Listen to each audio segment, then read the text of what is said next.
자, 이 아모스는 아모스 1장 1절에 보면은 유다 왕 요시야 시대이며 이스라엘 왕 요아스의 아들 여로보암 시대 지진이 일어나기 2년 전에 두고와 출신 목자 중 아모스가 이스라엘에 대하여 그런 말씀이다 그랬습니다. 그러니까 이 아모스 선지자는 목자 출신이에요. 목자. 여러 그 선지자들의 계층이 있는데 보기 드물게 농사를 짓고 양을 치고 뭐 좀 이런 굉장히 참 농부 출신이라고 보면 되겠습니다. 근데 하나님께서 이 아모스를 통해서 이스라엘에 대하여 본 말씀이다. 그러니까 이스라엘에 대하여 하나님께서 하시고자 하는 말씀을 이 아모스를 통해서 하시는 거예요. 그렇지만 1장부터 쭉 보면 알겠지만은 여러 꼭 뭐 이스라엘뿐만 아니라 유다 족속도 그렇고 두로 뭐 에돔 뭐 암몬 그 여러 가지 그 많은 그들의 여러 종족과 이 족속들의 죄도 이제 구체적으로 언급해요. 그러면서 사실 이제 5장으로 들어가면서 이스라엘 족속들아 내가 너희에 대하여 애가로 부르는 이 말을 들어라. 애가 슬픈 노래. 우리가 보통 예레미야 애가 그러죠. 예레미야도 있고 예레미야 애가도 있어요. 그러니까 하나님께서 이제 그 이스라엘에 대해서 하고 싶은 말이 많은데 그 전에 이제 여러 족속들에 대해 죄악에 대해서도 경고하면서 이제 이스라엘 족속에게 이제 하나님께서 하나님의 탄식하는 마음, 슬픈 마음, 하나님께서 자기 백성들에 대한 그런 애통하는 마음으로 이제 어떤 하나님의 어떤 심판의 메시지를 주는 것입니다. 그러면서도 하나님께서는 먼저 오늘 우리가 읽을 말씀처럼 너희는 나를 찾아라 그리하면 살 것이다. 또 6절에 보니까 너희는 여호와를 찾아라 그리하면 살 것이다 그랬습니다. 여러분 지금 우리가 살고 있는 시대는 참 우리 기독교인들에게 참 살기가 점점 어려운 시대예요. 저희 여러분, 난 우리나라 사람들이 그렇게 자녀 교육에 대해서는 전 세계에서 가장 그렇게 관심이 많으면서 어떻게 이 교육감 선거하는데 뭐 23%인가? 그건 사실 투표 하나만 하는 거죠. 그 어떻게 또 그 좌파 교육감을 선출했는지 10년 동안 그 좌파 지 자식은 자사고 보내면서 자사고가 적폐적 학교 교육 형태니까 또 없앤다고. 그러니까 이런 형태를 10년 동안이나 겪어봤으면서 그래서 애들의 상태가 엉망이고 학교 선생님들도 그냥 막 참 그러니까 애들이나 학교 선생님들이나 서로 다 고통을 받는 이런 교육 정책을 하는 그런 걸 겪으면서 또 어때요? 또 찍어줬어요. 또 그나마 이 송파, 용산, 서초 뭐 이런 강남 여기는 이제 그나마 그래도 좀 그 보수적 그 교육감의 표를 그나마 많이 주긴 했는데 그래도 보면은 참 답답해요. 여러분 다음 주 아마 10월 27일에는 뭐 우리 교회도 막 어제 막 무슨 뭐 포스터 오고 뭐 전단지 오고 또 주변에서도 막 얘기하더라고요. 이제 우리 이제 뭐 이것도 이런 얘기하면 또 이것도 유튜브에서 또 이거 제지 오는 건지 모르겠지만은 그 포괄적 그 차별금지법 이제 그 여러 가지 것들을 이제 저지하기 위한 이제 그런 것들을 참 우리 한국 교회가 이제 그런 심각함에 대해서 이제 모여서 이제 기도회를 하고 뭐 심지어는 거의 가서 예배를 드리는 경우가 많은 것 같아요. 지금 많은 교회들이 거기 가서 막 예배 드리고 여러분 이제 포괄적 차별금지법 그게 이제 이미 그 유럽이라든가 또 미국도 그렇고 그런 종류의 이제 법이 들어간 곳에 실제적으로 나타나는 형상들을 보면은 정말 끔찍해요. 너무 끔찍하고 그리고 정말 이거를 사실 어떻게 해야 되나. 그래서 지금 아시아에서는 지금 우리 한국이 이제 주요 타깃이에요. 저 핀란드 같은 경우는 너무나 많은 아이들이 막 이걸 전환하니까 이제 1년에 그 횟수까지도 그걸 수술 전환하는 그것까지도 이제 제한할 정도로 여러분, 일론 머스크가 이번에 엄청나게 막 트럼프를 막 지지하죠? 굉장히 많은 막대한 액수의 선거 자금도 막 트럼프 진영에 쏟아부어요. 그리고 막 자기 혼자 막 여기저기 가서 막, 자기 이제 큰 아들이 어느 날 큰 딸이 되어버린 거고, 제가 저번에 얘기했지만은 지금은 이제 미국 일부 진영에서는 이제 동물도 결혼할 수 있는 법적 대상자로 삼게 해달라 해가지고 굉장히 그걸 지금 법적 투쟁을 하고 있어요. 그게 시간이 지나면 많은 사람들에게 또 호응이 될 겁니다. 뭐든지 그래. 뭐든지 시작할 때는 미약하지만 자꾸 지나면은 그게 결국은 돼버려요. 그렇게 된다고. 그래서 여러 젠더의 문제도 그렇고 차별 금지도 그렇고, 그러니까 이런 것들이 점점 우리 믿는 하나님을 믿는 우리 교회, 우리 그리스도인들을 압박하는 거죠. 계속해서 압박. 그래서 그런 것들로 인해서 이제 어려움을 이제 겪을 텐데, 그 어려움이라는 게 그냥 어려움이 아니라 뭡니까? 자칫 이 교회와 또 우리의 믿음을 정말 어떻게 보면은 거의 무너뜨리거나 또 훼손. 그래서 여러분, 이 차별금지법이 제정이 된 그 나라의 교회는 딱 멈춰요. 그러니까 더 이상의 이제 그 어떤 교회가 이제 흔히 얘기해서 성장을 못 합니다. 사람들이 아예 이제 교회를 접근 안 합니다. 그리고 교회도 이제 그로 인해서 너무나 많은 제재를 받는 거예요. 그래서 차별금지법이라고 하는 것은 코에 끼면 코에 코걸이, 귀에 걸면 귀걸이, 그냥 마음대로 그냥 어느 누구든지 나는 이러이로 해서 차별받았다 해버리면은, 특히 이제 어떤 성적인 부분이나 그다음에 젠더 부분이나 특히 이런 부분에 만약에 이제 되면은 그 빠져나갈 길이 없어요, 그게. 근데 그게 벌써 우리 한국 사회에도 벌써 2000년도, 2010년도 초반부터 계속해서 어때요? 좀 민주당이나 이런 데서 계속 지금 상정하고 또 하고 그러지 않습니까? 근데 이거를 이제 그나마 이제 우리 한국 교회가 이게 참 심각하구나. 왜냐하면 다른 나라 상황을 보니까 결국은 교회가 제일 큰 피해를 보는 거예요. 결국은 교회가 제일 큰 어려움을 당하는 거예요. 그런데 제가 그러면서 이제 제가 꼭 이제 생각하는 게 뭐냐면, 사실은 우리나라 교회가 뭐 70년대나 80년대나 90년대나 2000년도 뭐 그때 사실 우리나라 교회는 정치적 사회적 변화에 별 관심이 없어요. 전혀 관심이 없다고요. 뭐 공산주의에 대해서도 얘기한 일도 없고, 좌파에 대해서 얘기한 적도 없고, 기독교인이 어떤 정치를 어떤 성경적으로 어떻게 바라봐야, 그런 내용이 전혀 없었어요. 전혀. 주로 보수적 교회들은 아예 관심이 없어요. 그냥 보수적 교회들은 예배당 크게 짓는 거, 성전 건축, 그다음에 뭐 제자 훈련하고 여러 프로그램 돌리고 어떤 사람들이 많이 모이고, 그냥 거기에만 그냥 늘 관심이 있었죠. 그거 외에는 관심이 없어요. 그러나 이 좌파 성향의 기독교인들은 이미 1970년대부터 계속해서 젊은 층들을 중심으로 1970년대부터 성경 공부나 그다음에 또 노동자에 대한 어떤 전도나 이런 걸 통해서 그때부터 이미 의식화 교육이 계속해서 진행이 됐단 말이에요. 그래서 1980년대 우리나라 교회를 보면은 많은 목사님들이 그 당시 보면 보수적 교회들도 뭐 대학생들이 전두환 독재 정권에서 저렇게 데모하는데 거기에 막 뭔가 좀 우리도 뭐 기도로 지원하고 그럼 바보 병신 같은 생각을 가졌다고 그 당시 목사님들 왜 그러냐?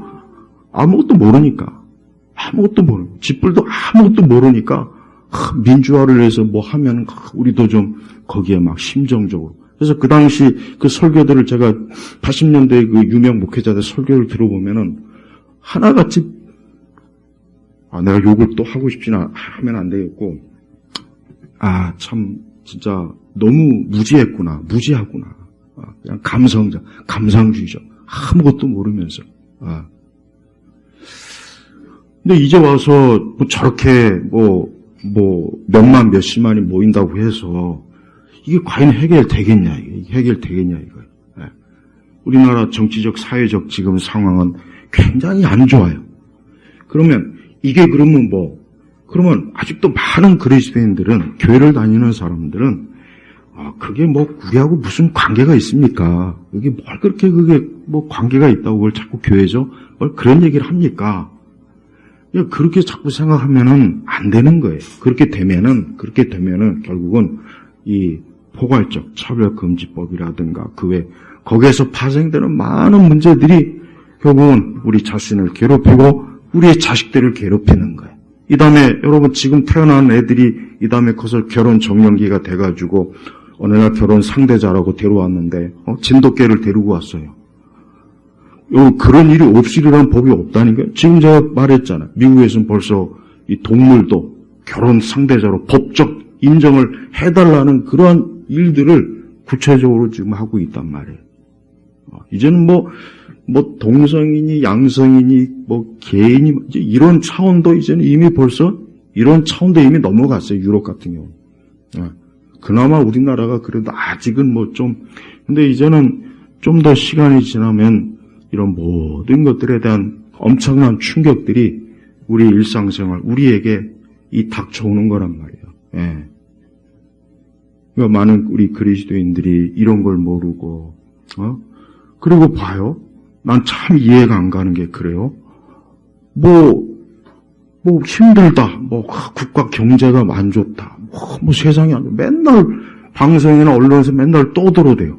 그러면서 왜 그렇게 힘들게 하는 정치 세력들은 왜 표를 주냐 이거예요. 왜? 난 그게 정말 이해가 안 돼요. 나라를 엉망진창으로 만들고 개판으로 만들고 권력 쟁취하기 위해서 수단과 방법을 가리지 않고 별짓을 다 하고 오만 짓을 다 하는데도 보면은 봐요.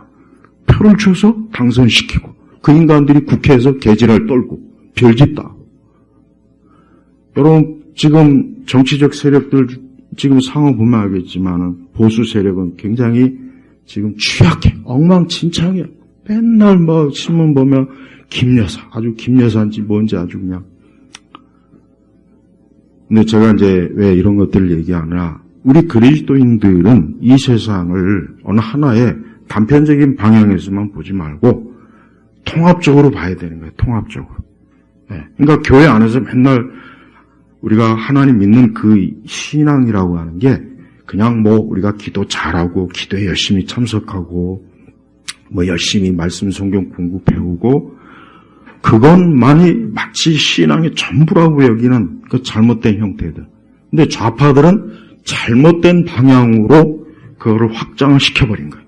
근데 보통 보수적 신앙은 그렇게 못했어요. 그렇게 못하니까 보수적 신앙들은 그냥 우물안 개구리. 그냥 우리끼리 열심히 모이고 잘 모이고 예배당 건축하고 뭐가 문제가 있어? 아무 문제가 없는데.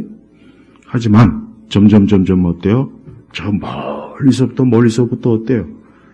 우리 교회와 우리의 믿음을 파멸시키는 거대한 파도가 지금 밀려오는 거예요. 근데 아직도 그걸 강 건너 불경하다가 그래도 이제는 이제 더 이상 안 되겠구나. 그런데 제가 볼 때는 좀 많이 늦었어요.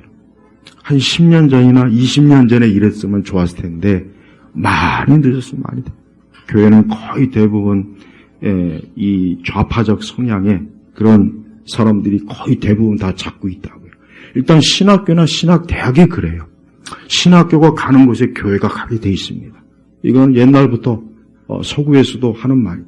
신학교가 가는 곳에 교회가 가게 돼 있다고.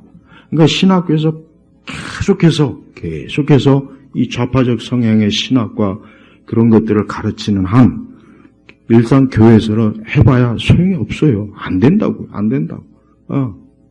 근데 많이 늦었어요. 사실 모여봐야, 물론 안 모이는 것보단 낫겠지만, 근데 모여봐야 제가 볼 때는 그냥 일회성 행사가 되지 않을까.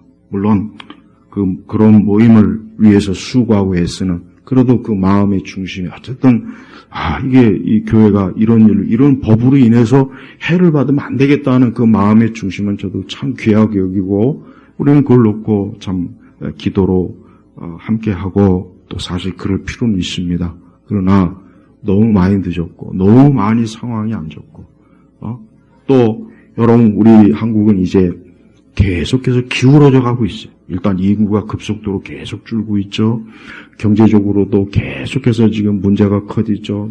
그 다음에 이런 것들을 뭔가 어쨌든 간에 좀 개선할 수 있는 법을 좀 바꾸려고 하면은 이 좌파 진보 이 정치 세력들이 결사적으로 또 반대하고 있죠.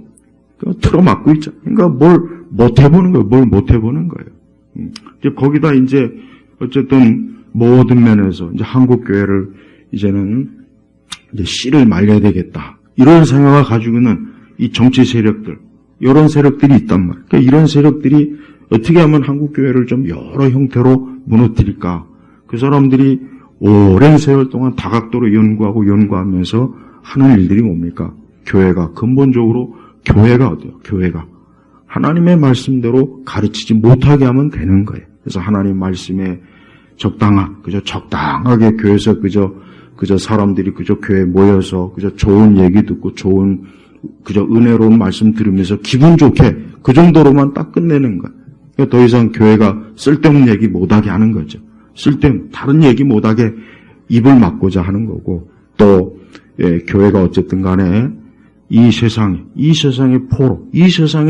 포로, 애국의 포로가 되어서 다시 교회를 어때요? 신앙이나 모든 면에서 무너뜨리려고 하고자 하는 게 바로 이런 지금 돌아가는 사실은 상황입니다. 그러니까 우리 성도들도 이제 개인적, 그죠? 내가 뭐 잘 되고 이제 그런 데만 머물 그런 시대는 아니에요. 이제 그러기에는 너무 나빠요. 안 좋아요, 상황이. 예. 그러니까 우리는 그동안 교회가 어때요? 교회가 그런 어떤 개인적 어떤 자기 어떤 축복, 그러니까 자기 축복, 어떤 거기에 매여 있는 신앙으로만 똘똘똘똘 뭉쳐왔어요. 그런데 또 한편에서는 그런 것들을 차근차근 무너뜨리는 기독교 내부의 세력들이 어때요? 교회를 계속 허물다 보니까 이젠 그들이 거의 다 점령을 해버렸어요. 이런 상황에서 그나마 이러면 안 되겠구나 하는 그런 세대가 있지만, 그러나 그 세대가 얼마나 가겠습니까? 얼마 못 갑니다. 그 세대도. 이제 그 세대도 10년, 20년 지나면은 이제 교회에서 없어진다고요. 이제 새로운 세대가 나오겠지만 그 세대는 이미 벌써요. 하나님하고는 거리가 먼 세대, 말씀하고는 거리가 먼 세대고, 더 이상 우리가 가지고 있는 어떤 정통 신앙과 이런 거하고는 관계가 없는 사람들이라고요. 이제 그런 사람들이 이제 그나마 이제 교회 주류가 됐을 때는 이제 뻔하죠. 어떤 일이 일어났을지. 그래서 우리 성도들은 그냥 우리가 평안하게 그냥 내 개인적 신앙을 가지고 신앙생활할 수 있는 시대가 아니라는 것부터 알고 있어야 돼요. 그냥 내 개인의 문제, 나 어려워, 나 힘들어, 나 환란이 있어, 물론 이것도 중요한 문제이긴 해요. 하지만 이제 그런 차원은 빨리 건너뛰어야 된다고요.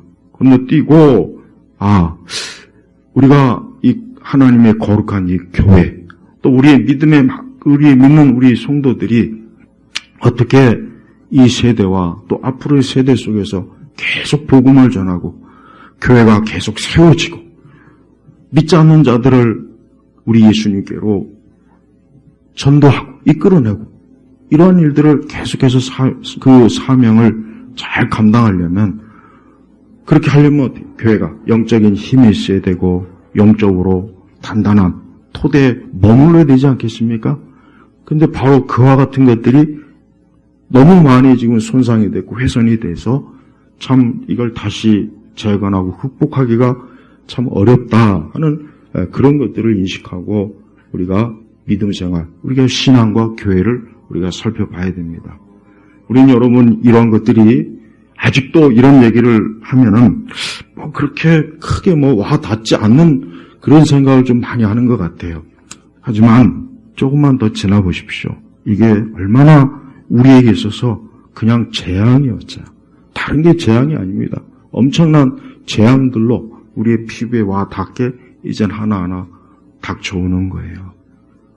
우리 자신도 그렇지만 우리의 자녀들도. 여러분, 하나님께서 우리가 신명기를 보면 알겠지만 하나님께서는 하나님의 이 언약의 자손들을 귀하게 여겨요. 언약의 자손들이 하나님의 말씀으로 잘 하나님을 경외하고 경건하게 하나님을 섬기고 하나님께 예배드리고 하나님을 따르는 것, 하나님이 이걸 귀하게 여기는 거예요. 그런데 이와 같은 것들이 이미 무너졌어요. 이미 무너졌다. 무너졌어요, 사실. 그래서 벌써 믿는 성도들의 자녀들도 벌써 이미 다 세상의 물결에 휩쓸려 갔어요. 우리는 이런 것들을, 이런 현실을 보면서 우리가 이런 것들을 어떻게 해야 될까? 하나님께서는 자기 백성들의 죄와 악에 대해서 하나님은 그냥 손 놓고 계시는 분은 아니에요. 반드시 거기에 대해서 하나님은 심판하시고 하나님은 책망하시고, 그러면서도 하나님께서 우리가 처한 공경, 죄인이 처한 공경, 어려움에 처한 인간의 공경에 대해서 하나님은 굉장히 중요한 말씀을 오늘 주신 거예요. 4절에 보니까 여호와께서 이스라엘 집을 향해, 여기서 이스라엘 집이라고 하는 것은 하나님께서는 어때요? 하나님은 유다와 이스라엘을 자기 하나님의 백성의 테두리 안으로 다 하나님께서 보시는 거예요. 그래서 이 집이라는 개념은 뭐냐? 하나님의 영역이에요. 하나님께서 특별히 사랑하시고 귀하게 여기는 영역을 성경 구약에서는 이 집이라고 표현하는 거예요. 그래서 여호와께서 이스라엘 집을 향해 이같이 말씀하셨다. 너희는 나를 찾아라. 그리하면 살 것이다. 자, 역으로 얘기하면 지금 이스라엘의 상태가 죽을 상태예요. 망할 상태예요. 그러니까 그렇게 되지 않기를 원하는데, 그렇게 되지 않으면 어때요? 나를 찾아라. 하나님을 찾아라. 주님을 찾아라. 솔로몬의 기독 속에 보면은 이스라엘 백성이 어떤 환난을 당하고 어려움을 당하고 죄를 지으면 어때요? 하나님을 향해, 성전을 향해서 기도하라고 그게 나와 있잖아요. 바로 그거예요. 지금 우리 성도들은 정말 하나님을 찾아야 될 때, 이 찾는다는 건 뭐냐? 그냥 단순히 주여 하라는 얘기가 아니라 하나님이 어떠한 분이심을 생각하면서 그분을 찾으라는 거예요. 하나님이 어떠한 분인가? 하나님께서 우리에게 어떠한, 이 아모스의 관점에서는 하나님께서 우리에게 어떠한 율법을 주셨는가? 어떠한 말씀으로 우리를 교훈하셨고 가르치셨는가? 그러니까 다시 신명기로 돌아가라는 거예요, 사실. 더 정확하게 얘기하면. 거기에는 하나님께서 이스라엘 백성들에 향한 하나님의 말씀이 정말 풍성하게 기록되어 있어요. 그래서 그 신명기 자체만 봐도 하나님께서 이스라엘에게 요구하시는 것이 무엇인지 아주 정확하게 중요하게 잘 나와 있단 말이에요.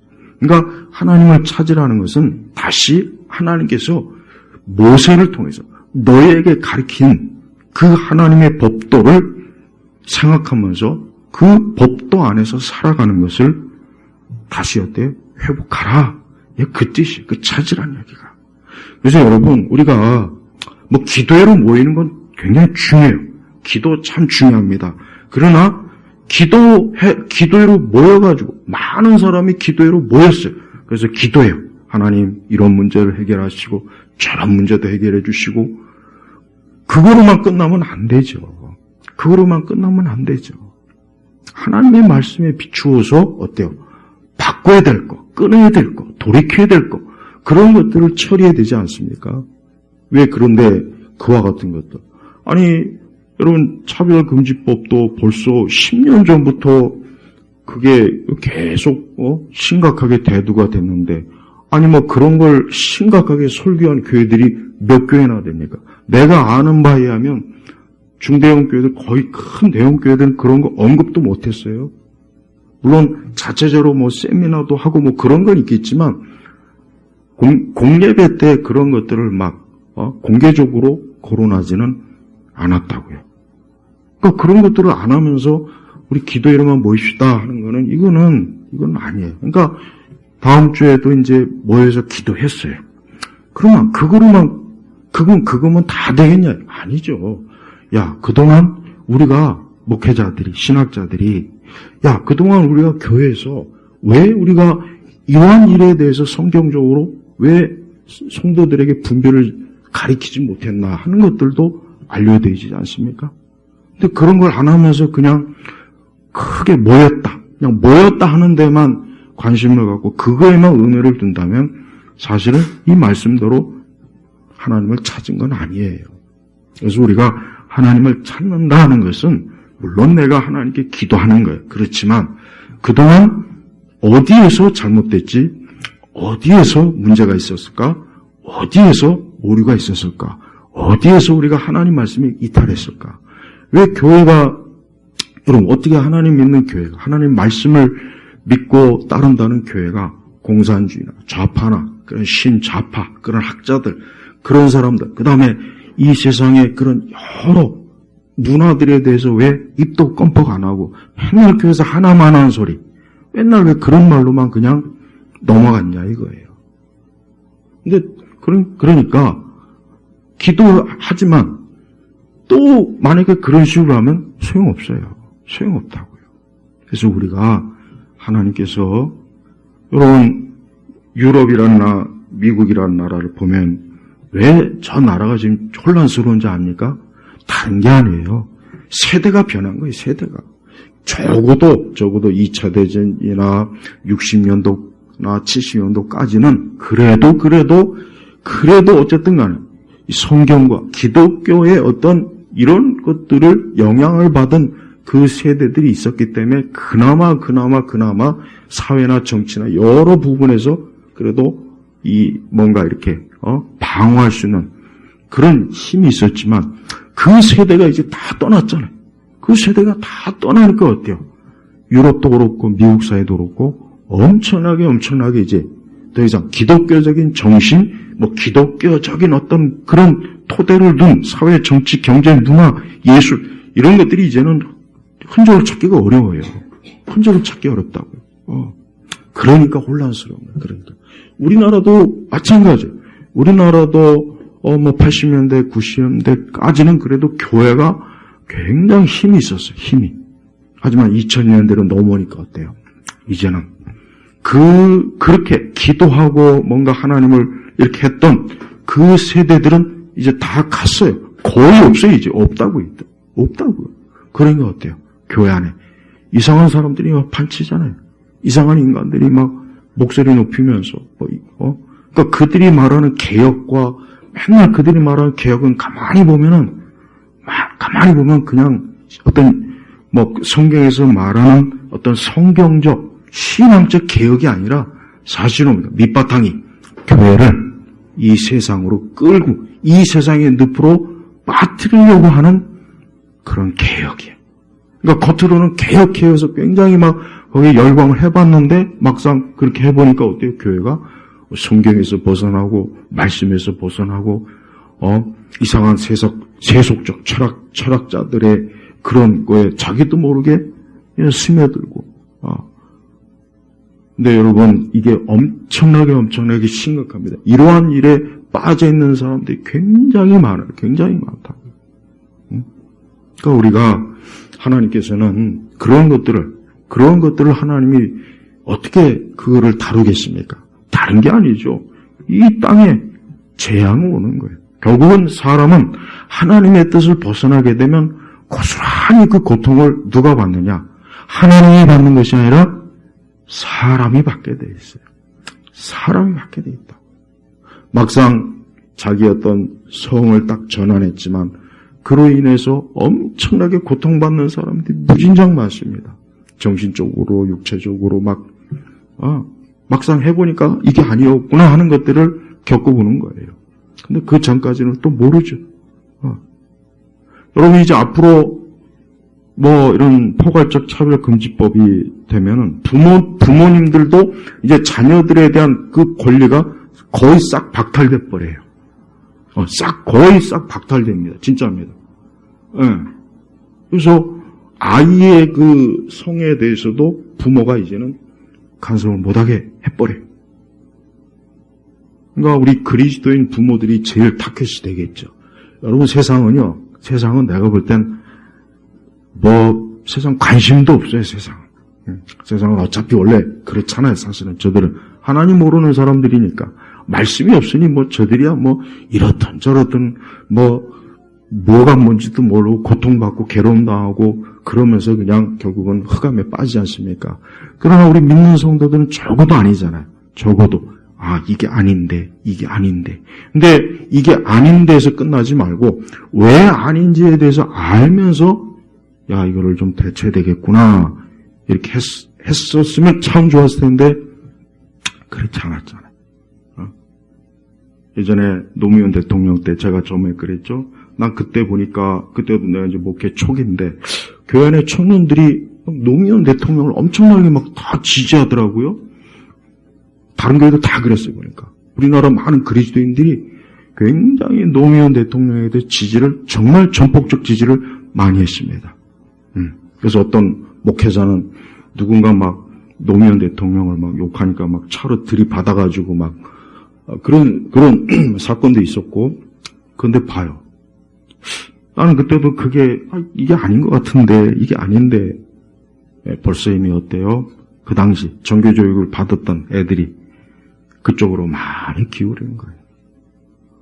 그럼 그렇게 해서 지금까지 왔어요.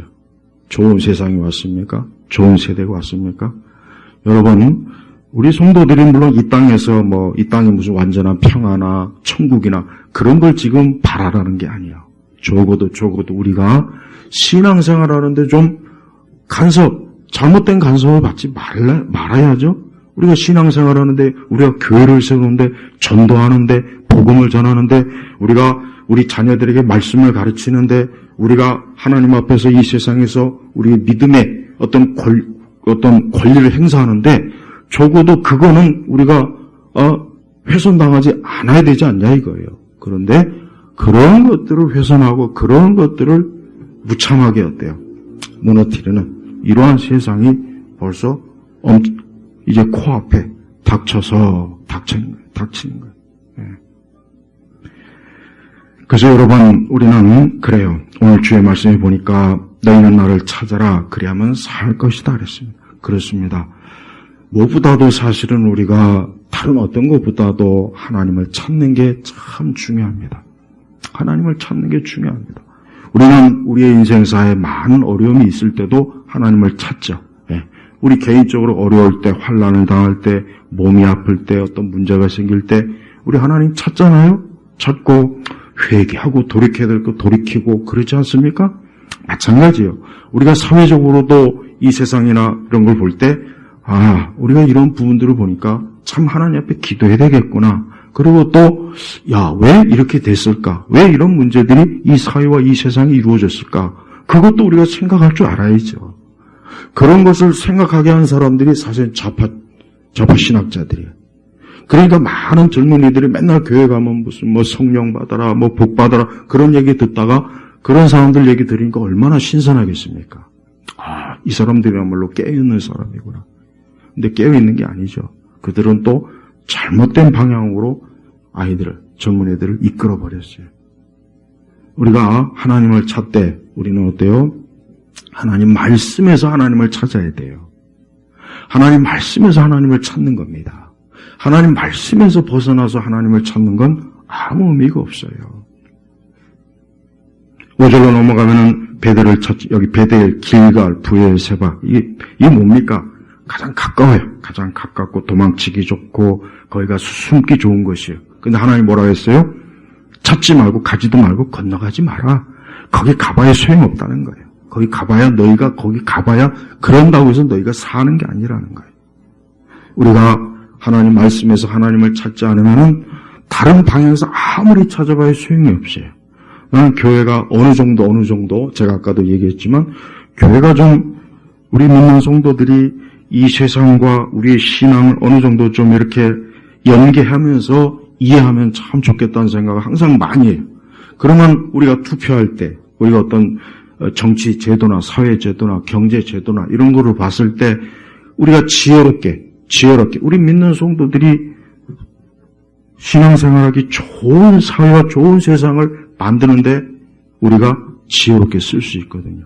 근데 그것이 없으면은 교회에서는 열심히 기도하는데 또 투표장 가가지고는 진보 교육감한테 표를 주고 저쪽 지역, 7시 지역은 거기는 맨날 거기는 강아지 새끼가 나와도 그쪽 지역 출신, 그쪽 정당이 나오면은 당선이 된다고. 오죽하면 그런 말이 나오겠습니까? 그러니까 우리가 하나님 말씀에서 하나님을 찾아야지. 하나님 말씀이 아닌 다른 곳에서 하나님을 찾으면 역시 그것도 역시예요.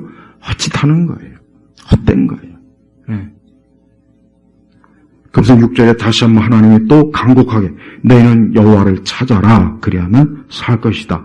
그렇지 않으면 그가 하나님께서 불같이 요셉의 집을 덮쳐 살을 것이나 베델을 위해 그 불을 끌 자가 없을 것이다. 그랬습니다. 그러니까 하나님께서는 어떻게 보면 최후의 통첩을 하는 거예요. 최후의 통첩을. 너희가 나를 만약에 찾지 않으면 너희가 어디를 피하든 어떤 영역으로 도피하든 무엇을 하든 절대 하나님의 심판을 피할 수가 없을 것이다 라고 최후의 통첩을 하나님께서 주시는 것입니다. 우리는 이 말씀을 개인적으로나 우리가 공적으로 이 말씀이 정말 이루어지기를 우리는 하나님 앞에 기도해야 될 것이고 또 우리 각자가 우리가 어디에서부터 잘못했을까? 어디에서부터 길을 잃었을까? 어디에서부터 문제가 생겼을까? 그러니까 교회 안에 쓸데없는 민족주의, 또 유교주의적 사고방식, 그 다음에 또 교회 안에 운동권 성향의 그런 사람들이 버티는 그 신학, 공공신학, 그 다음에 말씀에서 벗어난 철학으로 교묘하게 교류화시켜가지고 교회 안에서 많은 청년들을 잘못된 길로 유도하는 것도 마찬가지고. 그러니까 우리는 이런 것들이 결국은 나중에 시간이잖아요. 나를 망치고 우리의 자녀를 망치고 우리의 가정을 무너뜨리고 이 사회를 무너뜨리고 정당을 무너뜨리고 기업도 무너뜨리는 기업도. 여러분 우리 그리스도인들은 이 세상의 어떤 기업, 우리가 그리스도인들이 기업에 대해서 어떻게 생각하는지 난 궁금해요. 기업 그냥 직장이지, 그냥 돈 버는 것이지. 하지만 그렇지 않습니다. 여러분 그 기업도 하나님의 것이에요. 그래서 여러분 우리가 속한 직장이나 기업도 우리는 기도하면서 이곳에 하나님이 역사하시고 하나님이 이 모든 걸 주장하시도록 우리가 기도해야 될 필요가 있어요. 그리고 거기에 속한 그리스도인들은 그곳에서 하나님의 자녀답게 거기서 근무하고 그러죠. 네. 요즘 삼성이 그냥 굉장히 안 좋아서 반성문까지. 난 그런데 기업 자체가 책임질 일이지, 실적이 안 좋다고 무슨 대국민 사건이 어쩌고저쩌고. 난 그것도 참 웃겨요. 그게 참, 그게 뭐 하는 짓인지 모르겠어요. 그러면서 왜 삼성 욕은 맨날 할까? 맨날 또 삼성 욕하고, 맨날 또 툭하면 온갖 규제를 넣어가지고 하나 제대로 하게 하지도 못하면서 또 실적이 나쁘면은 왜 그딴 식으로 했냐고. 아주 언론에서는 또, 우리가 실적이 안 좋아서 이번에 그런 또 대국민 이상한 메시지나 전하고. 참 웃기는 나라예요, 진짜. 여러분, 미국의 어떤 기업들이 실적이 나쁘다 해가지고 신문에다 무슨 뉴욕타임즈나 이런 데다가 무슨 사과문 넣는 그거 봤습니까? 그런 게 어디 있습니까? 실적 나쁘면 자기네 기업이 망하든지 쏘든지 그건 자기네 책임이지. 그러니까 우리 한국은 너무 여러 가지로 오지랖 많고 남한테 참견하고 자기하고 관계없는데 여기저기 끼어들고 이게 사람들이 살기 피곤한 거예요. 저는 무엇보다도 신앙에 대해서 저는 이것이 가장 중요하죠. 네, 신앙이 제일 중요합니다. 믿음이 제일 중요합니다. 말씀이 제일 중요합니다. 우리가 하나님과 함께하는 게 중요한 겁니다. 나는 무엇보다도 그래요. 우리가 하나님을 믿는 일에 있어서 우리가 국가의 도움을 받을 필요도 없고 도와달라고 할 필요도 없어요. 그러나 국가가 어떤 법을 정해가지고 우리의 신앙에 대해서 자꾸 간섭하는 그거는 우리가 분명히 어때요? 이건 잘못된 거다 하고 저항을 해야 돼. 이건 분명히 문제가 있는 거예요. 물론 저항의 방식 여러 가지가 있어요. 온 교회나 그리스도인들이 한꺼번에 모여서 그런 부분에 대해서 정부에 대해서 규탄하거나 항의할 수도 있어요. 또 같이 모여서 기도할 수도 있어요.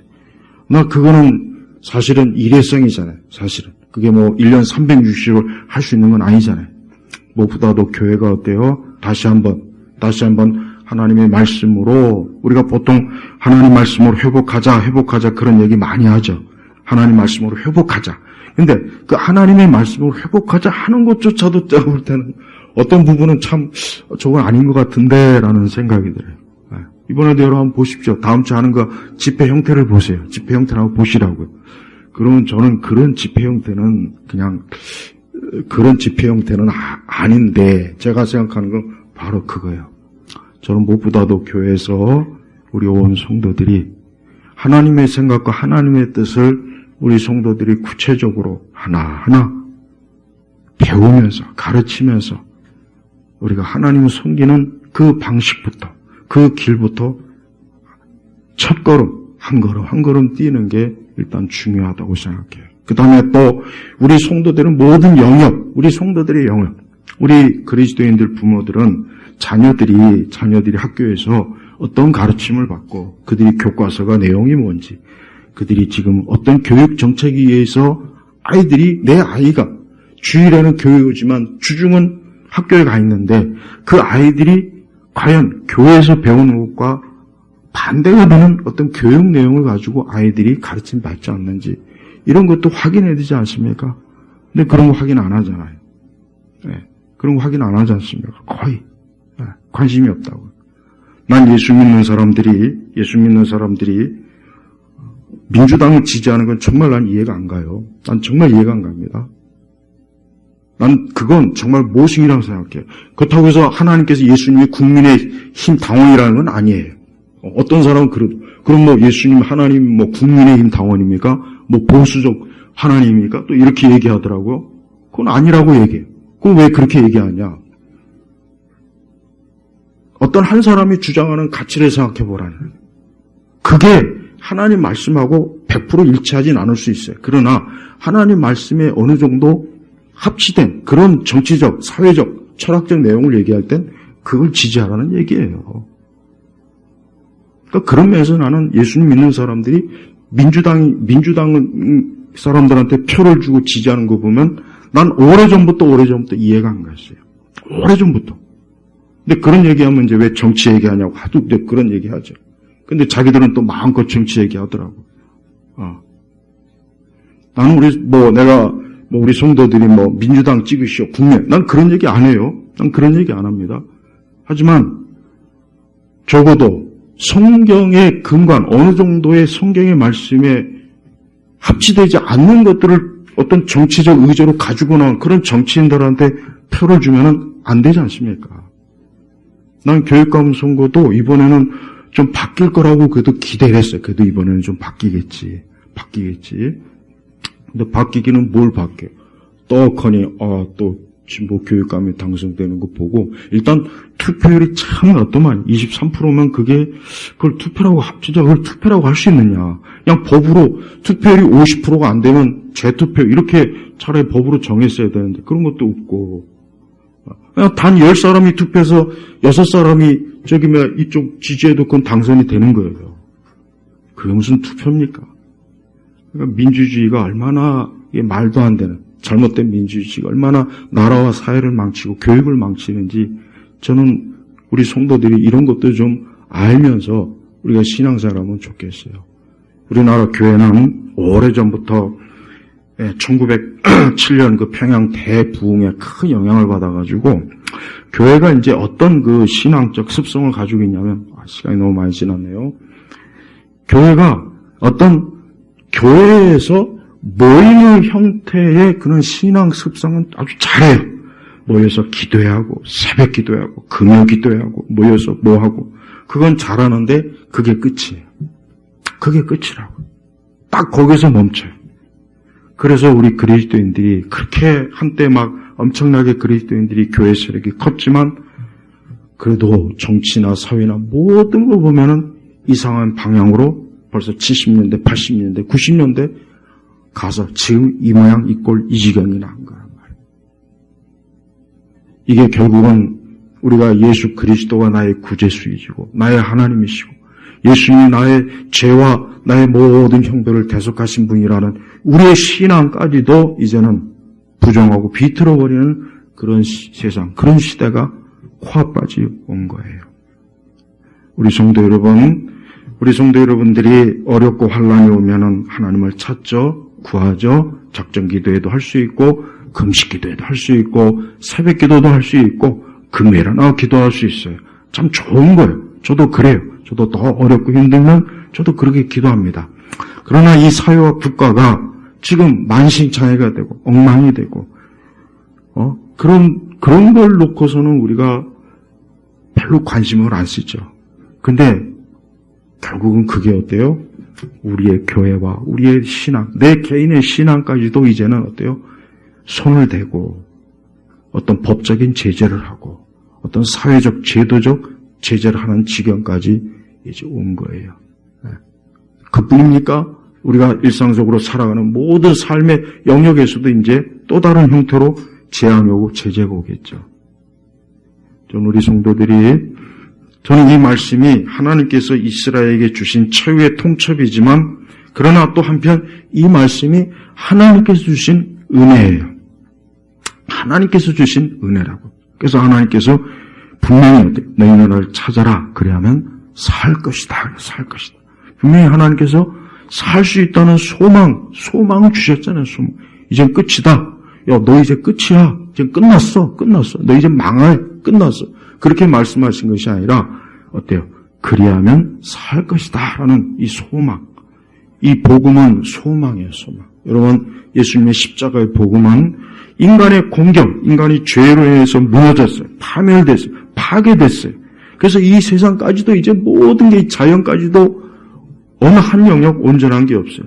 그러나 이 복음, 예수님의 십자가의 구원은 뭡니까? 다시 살 수 있다. 살 수 있다. 살 것이다. 라는 소망을 주는 거예요. 그래서 예수님 믿으면 인간은 살게 돼 있어요. 그리스도를 믿으면 인간은 어때요? 구원을 받게 돼 있어요. 그리스도를 믿을 때 인간은 어때요? 그 죄와 사망에서도 건짐을 받아요. 그리스도를 믿는 사람이 많아지면 많을수록 세상은 분명히 좋아지게 돼 있어요. 모든 영역에서 좋아지게 돼 있습니다. 그러나 그리스도로 인해서 죄와 사망에서 벗어나지 못한 사람들이 점점 줄어들면 줄어들수록 이 세상은 점점 더 나빠져서 모든 영역에서 어둠이 안개처럼 쑥 밀려와요. 그 가운데서 믿는 우리 소수의 사람들은 아마 허덕허덕일 거예요. 허덕거리고 숨을 가까스로 쉴 거예요. 하지만 그래도 여러분, 비록 소수이고 적더라도 이제라도 어때요? 너희는 나를 찾아라. 그러면 살 것이다. 살 것이다 했어요. 복음서에 보면은 예수님을 찾는 사람들 치고 죽은 사람이 없어요. 사복음서에 보면은 항상 예수님을 찾아온 사람은 보니까 살아요. 예수님을 찾아온 사람은 예수님께서 그가 살 수 있는 길을 열어주시고 그 방편을 하나님이 알려주십니다. 똑같아요. 우리는 하나님을 찾고 그분을 구하고 그분 안에서 우리가 살기를 소망할 때 우리가 사는 거예요. 우리가 이 다음에 천국 가요. 믿는 자는 천국 갑니다. 그러나 그것만 생각하지만 안 되겠죠. 우리가 천국 가기 전까지의 우리의 인생이 얼마나 다 있지 않습니까? 각자 인생이. 근데 그 인생의 여정이 할 수 있는 한 어때요? 우리가 하나님께 영광 돌리고 참 하나님이 기뻐하시고 우리도 기쁨이 있고 우리가 그 안에서 만족하고 우리가 즐거우면 참 얼마나 좋겠어요. 근데 그렇지 못한 일들이 너무 많이 생겨나고 점점 더 심하게 생겨나요.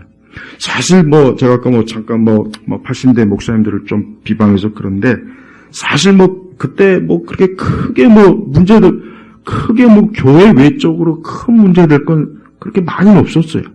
크게 지금처럼, 이거 심각한데, 그런 건 없었죠. 물론 그 당시도 사회적 여러 많은 문제들이 있긴 했지만, 그러나 기본적인 신앙으로 다 해결할 수 있는 그런 때였습니다. 그러나 지금은 어때요? 틀이 바뀌잖아요, 틀이.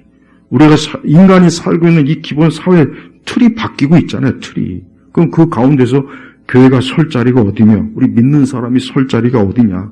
자리가 없어지고 있다고. 자리가 없어지는 거예요. 저는 우리 성도들이 오늘 말씀을 심각하게 여기서 너희는 나를 찾아라. 그리하면 살 것이다 하는 이 말씀. 이 말씀을 여러분들이 개인적으로도 이 말씀 항상 염두에 두고 사시고 내가 살고 내가 뿌리를 내린 또 우리 자식들이 우리의 자손들이 살아갈 이 땅에 위해서도 우리가 하나님 앞에 기도해야 되는 겁니다. 하나님을 찾아야 되는 겁니다. 말씀 안에서 그분을 찾고 그분의 성품, 그분의 뜻, 그분이 어떠한 분이신지를 알면서 하나님처럼 영화롭고 영광스럽고 거룩하고 존귀하시고 하나님처럼 지극히 찬양받을 분, 이런 분에게 합당한 그 하나님을 나는 믿고 있는지, 또 그분을 올바르게 알면서 그분을 사모하고 그분을 예배하고 그분을 따라가고 있는지를 우리가 살펴보라는 거예요. 그렇지 않으면 살 수가 없어요. 사람이 그저 육체적으로 먹고 마시는 것만 사는 게 아니지 않습니까? 인간은 영혼이 있잖아요. 우리가 영적으로 우리가 복되게 살기를 원한다면 오늘 우리가 하나님을 찾되 정말 하나님 찾는 일을 내 인생에서 내 하루의 일과에서도 아주 중요한 그러한 말씀으로 삼으시길 주의 이름으로 축복합니다. 기도하겠습니다. 하나님 아버지 감사합니다. 오늘 이 시간에도 주의 말씀을 통해서 오래전 이스라엘에게 주셨던 말씀이 지금 오늘 신약교회에서도 여전히 이 말씀은 살아있고 이 말씀의 교훈과 명령은 여전히 우리에게 순종해야 될 주님의 도운 줄 압니다. 오늘 우리 온 교우들이 하나님을 찾는 일에 자신의 삶의 모든 것들을 온전히 주께 헌신하며 그 마음을 드리는 그런 복된 신앙으로 나가게 하소서. 예수 그리스도의 이름으로 기도 올렸습니다. 아멘.